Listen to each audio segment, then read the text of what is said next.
নতুন দিনের সূর্যোদয়ের সঙ্গে নানা আয়োজন, স্বপ্ন আর সম্ভাবনা নিয়ে শুরু হয় আরও একটি বছরের যাত্রা। কিন্তু এই উৎসবের উচ্ছ্বাস সবার জীবনে একই অর্থ বহন করে না। রংপুরের আনোয়ার, খুলনার মতিন, চট্টগ্রামের জহির, সিলেটের আলী হায়দার কিংবা তেজগাঁর রতনের জীবনে নতুন বছর মানে প্রতিদিনের মতো আরেকটি অনিশ্চিত দিনের শুরু মাত্র।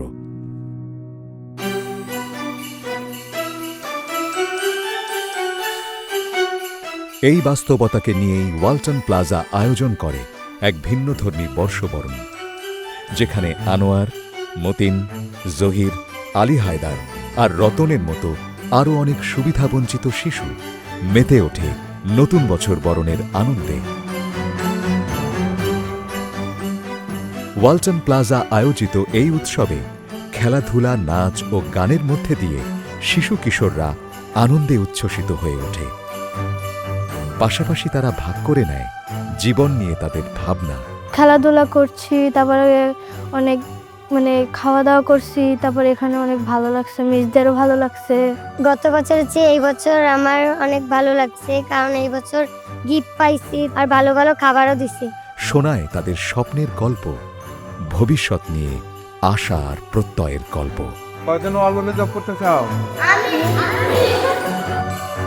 আয়োজনের বিভিন্ন পর্বে ছিল স্বাস্থ্য সচেতনতামূলক পরামর্শ, পাশাপাশি প্রয়োজনীয় শিক্ষামূলক সেশন।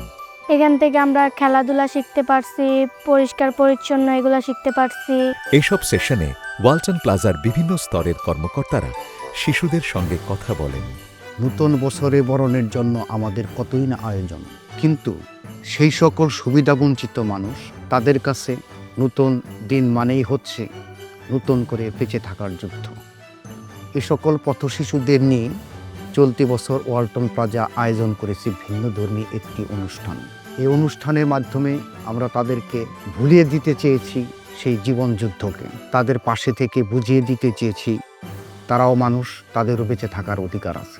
10টি বিভাগীয় পর্যায়ে বিভিন্ন স্থানে বাংলাদেশে আমরা আয়োজন করেছি সুবিধাবঞ্চিত শিশুদের জন্য কিছু আয়োজন, যাতে ওই দিনটা, ওই স্পেসিফিক দিনটা তারা আনন্দের সাথে উদযাপন করতে পারে। এটাই ওয়ালটন প্লাজা এবং ওয়ালটন ফ্যামিলির উদযাপন। নতুন বছরের নতুন সূর্যোদয় আনোয়ার, মতিন, জহির, আলী হায়দার আর রতনের মতো নাম না জানা সব সুবিধাবঞ্চিত শিশুর জীবনে বয়ে আনুক সম্ভাবনার এক নতুন দিগন্ত।